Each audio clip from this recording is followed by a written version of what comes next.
Today we are going to discuss civil court platform set number 2. तो let's start question number 1। ये पहला हिंदी का set है, 1 से लेके 20 तक हिंदी का। तो पहले हिंदी का क्वेश्चन देखेंगे। तमस के लेखक कौन है? तो इसका आंसर होगा ऑप्शन नंबर बी। तमस के लेखक है भीष्म सहनी।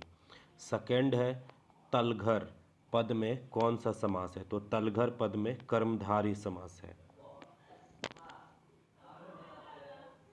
नेक्स्ट है थर्ड नंबर क्वेश्चन, अष्टधातु।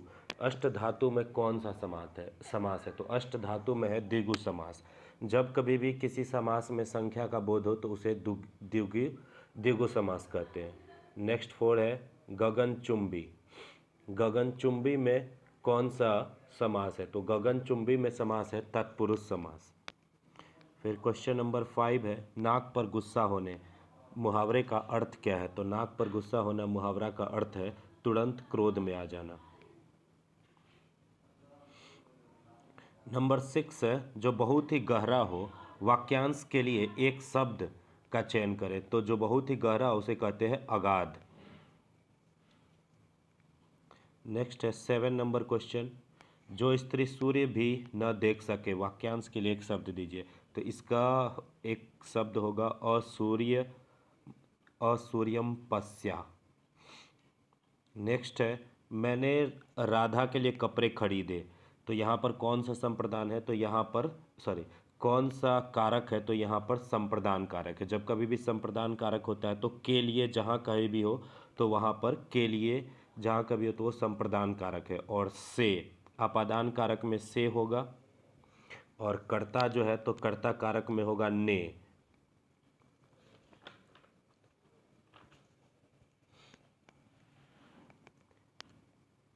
नेक्स्ट है मैथिली शरण गुप्त का संबंध आधुनिक काल में किस युग से है? तो मैथिली शरण गुप्त का संबंध आधुनिक काल के द्विवेदी युग से है।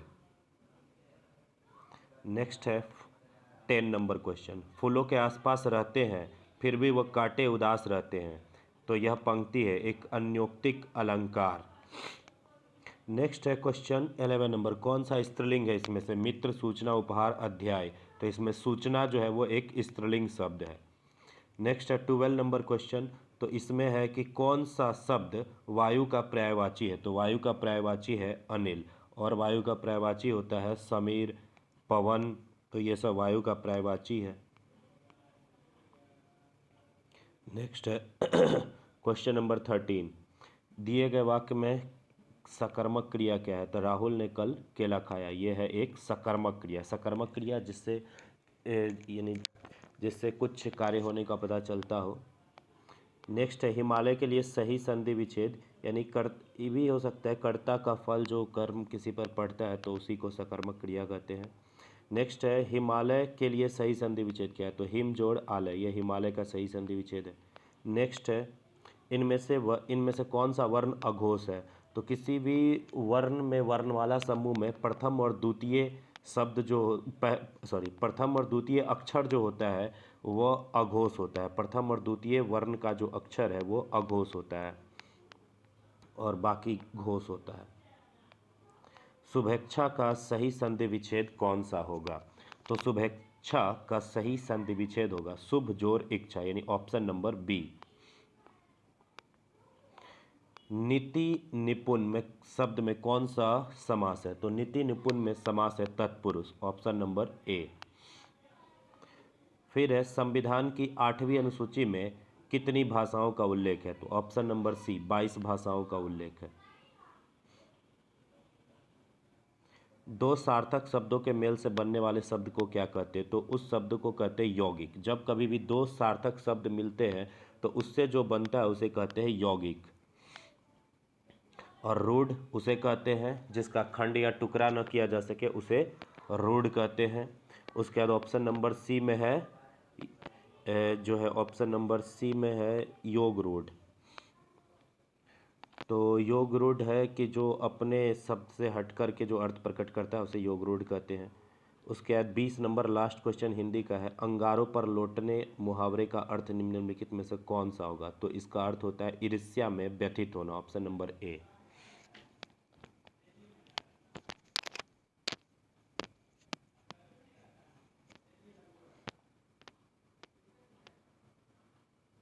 नेक्स्ट है अब इंग्लिश का। तो इंग्लिश का फर्स्ट क्वेश्चन है 21 नंबर। तो 21 है हैविंग और शोइंग नो इमोशन, यानी जिसके पास कोई इमोशन ना हो तो उसे कहते हैं एपैथेटिक। एपैथेटिक मतलब उदासीन।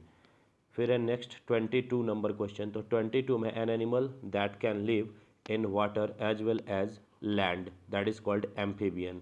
नेक्स्ट है 23 an additional remark at the end of the letter after the signature, यानी सिग्नेचर के बाद जो रिमार्क लिखा जाता है तो उसको बोलते हैं पोस्ट स्क्रिप्ट।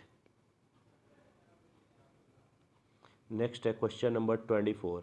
तो क्वेश्चन नंबर 24 है अपोजिट, इसमें से चुनना है 24 से 26 तक कि उसका अपोजिट मीनिंग जो होगा वो अपोजिट मीनिंग जो होगा वो क्या होगा। तो 24 में जो है 24 का अपोजिट मीनिंग बताना है तो गैलेंट। 24 में है गैलेंट। तो गैलेंट का अपोजिट जो होगा वो कोवार्डली होता है, क्योंकि गैलेंट का मीनिंग जो होता है वो गैलेंट का मीनिंग होता है यानी कि वीर। तो इसका अपोजिट जो होगा वो कायर होगा, कोवार्डली।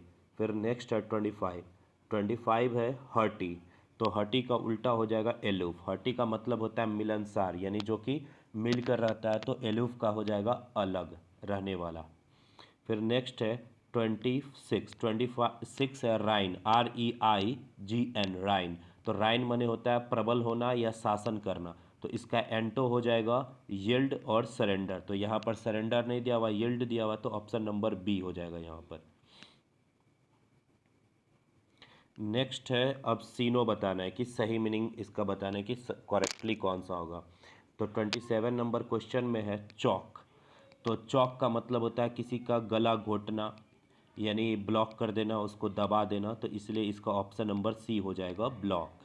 फिर नेक्स्ट है मार्वेलस। मार्वेलस का मतलब होता है बहुत बढ़िया, बहुत अच्छा, शानदार, आश्चर्यजनक। तो इसका सीनो हो जाएगा, यानी कि इसका सीनो जो होगा वो हो जाएगा वंडरफुल। तो इसका सीनो हो जाएगा वंडरफुल, यानी 28 का ऑप्शन नंबर डी। फिर नेक्स्ट है डिसरप्ट। डिसरप्ट का मीनिंग होता है डिसरप्ट माने तितिर बितिर होना, यानी कि एक तरह से डिस्टर्ब करना, ऑब्स्ट्रक्ट करना। तो इसका यहाँ पर दिया हुआ है डिस्टर्ब्ड। तो डिस डिसरप्ट का हो जाएगा डिस्टर्ब्ड। तो ये था सीनो 29 क्वेश्चन तक। अब नेक्स्ट है choose the alternative which best express the meaning of the idioms phrase. तो एडम्स फ्रेज का मीनिंग, तो she must be paying through the nose for the face left.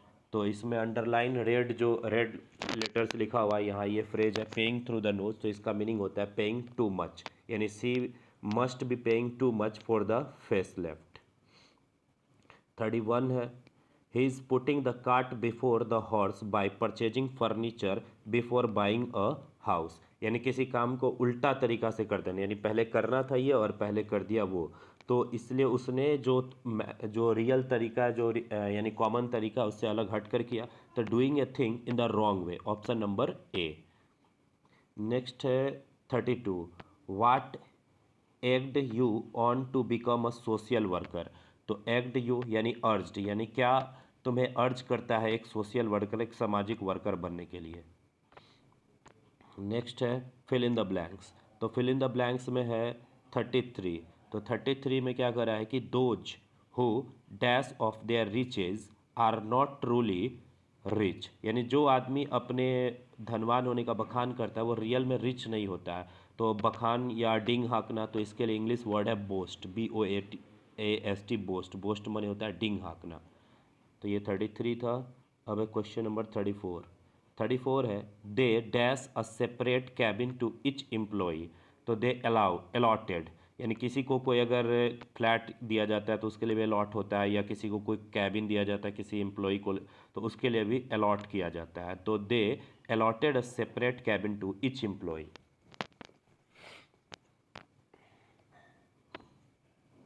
अब क्वेश्चन नंबर है 35 I don't have enough money to dash photography as a serious hobby.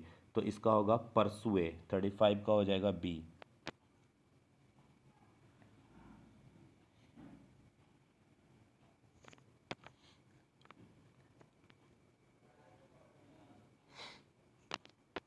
Next है 36। 36 है, I felt hungry around mid night but there was dash anything the in the fridge. तो hardly, तो यहाँ पर hardly हो जाएगा। Hardly meaning का अर्थ होता है कि लगभग न के बराबर, यानी निगेटिव सेंस में कि कुछ न होना, हार्डली कुछ था। उसके बाद है क्वेश्चन नंबर 37। क्वेश्चन नंबर 37 है, Newton discovered the dash of gravity while watched an apple fall from the tree. तो यहाँ पर हो जाएगा प्रिंसिपल। तो न्यूटन डिस्कवर्ड द प्रिंसिपल, यानी एक सिद्धांत को डिस्कवर्ड किया, यानी Newton discovered the principle of gravity, option number सी।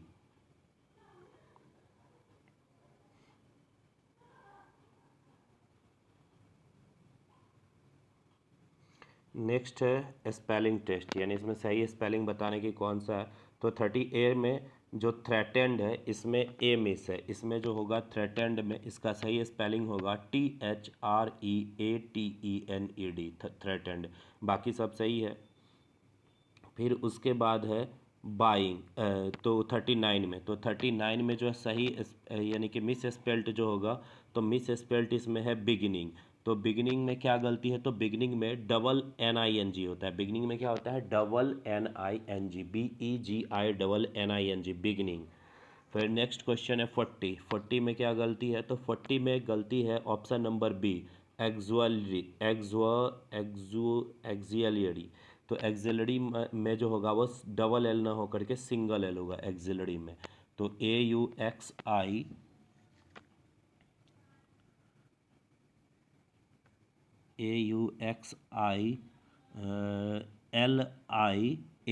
हो जाएगा, डबल एल की जगह जो होगा वो हो जाएगा आई।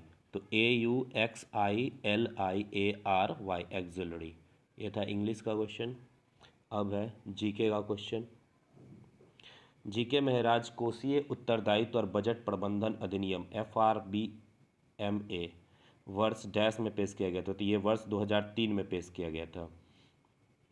फिर है अर्थशास्त्र के संदर्भ में SLR का पूर्ण रूप क्या है। तो SLR का पूर्ण रूप जो है वो है स्टैच्यूअरी liquidity ratio, स्टैच्यूअरी liquidity ratio.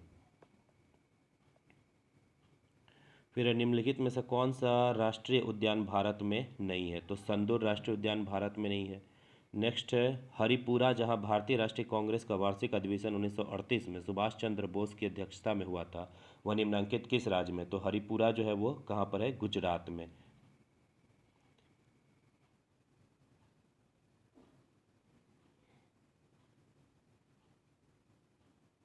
Next है क्वेश्चन नंबर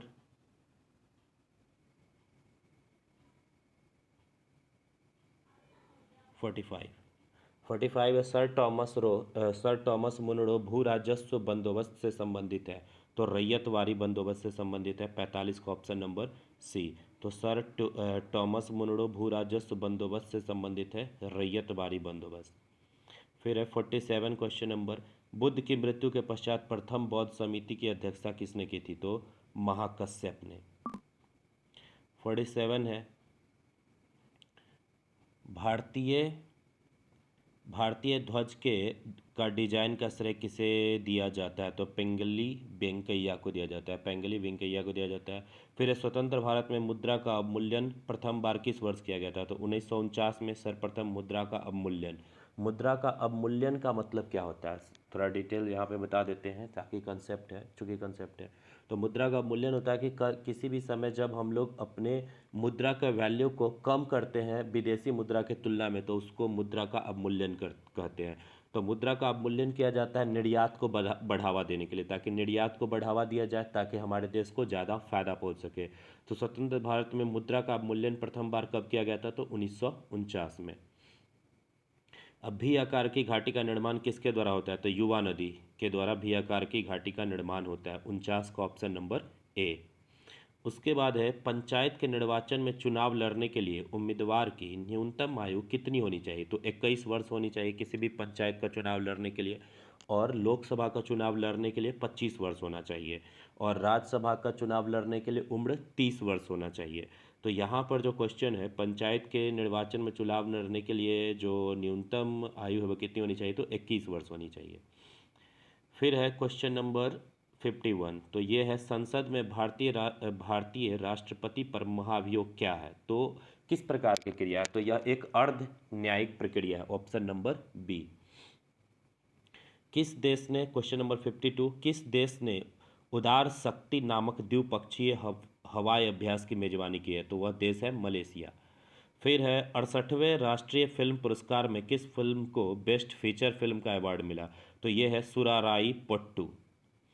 फिर है क्वेश्चन नंबर 54, निजी संपत्ति को सार्वजनिक प्रयोग के लिए कब्जे में लाने को अदालती भाषा में क्या कहा जाता है, तो अदालती भाषा में इसे कहा जाता है कैनिफेस्केट। फिर है क्वेश्चन नंबर 55, वह व्यक्ति जो दूसरे व्यक्ति के विरुद्ध मुकदमा शुरू करना चाहता है उसे क्या कहते हैं, तो कंप्लेंट कहते हैं उसे। फिर है 56 नंबर क्वेश्चन, चूना क्लोरीन के साथ अभिक्रिया करके क्या बनाता है, तो यह बनाता है bleaching powder, option number C, यानी कैल्शियम हाइपोक्लोराइड, CaOCl2। फिर है क्वेश्चन नंबर 57, तो क्वेश्चन नंबर 57,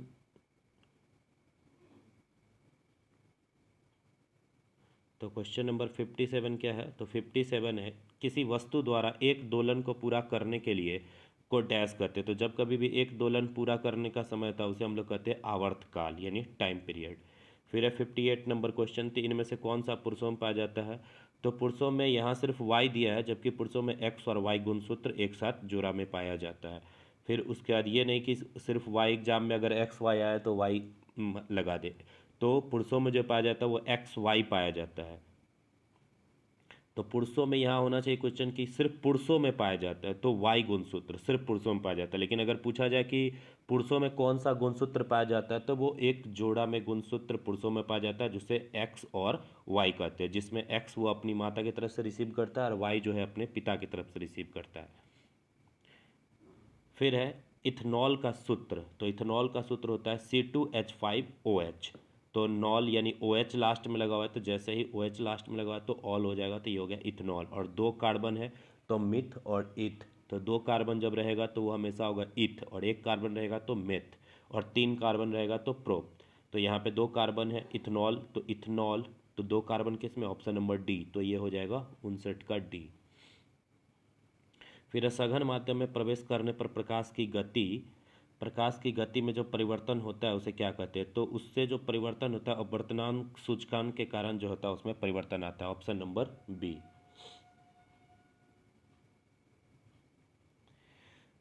फिर अब यहाँ बीच में मैथ्स और रीजनिंग का क्वेश्चन था जो मोबाइल में बताना संभव नहीं है, अलग से एक साथ सेट जो है वो पहले जीके का और इसका ख़त्म करेंगे, फिर बोर्ड पे जो है वो बताएंगे। तो अभी अब जो बेसिक है कंप्यूटर का क्वेश्चन वो देख लेते हैं।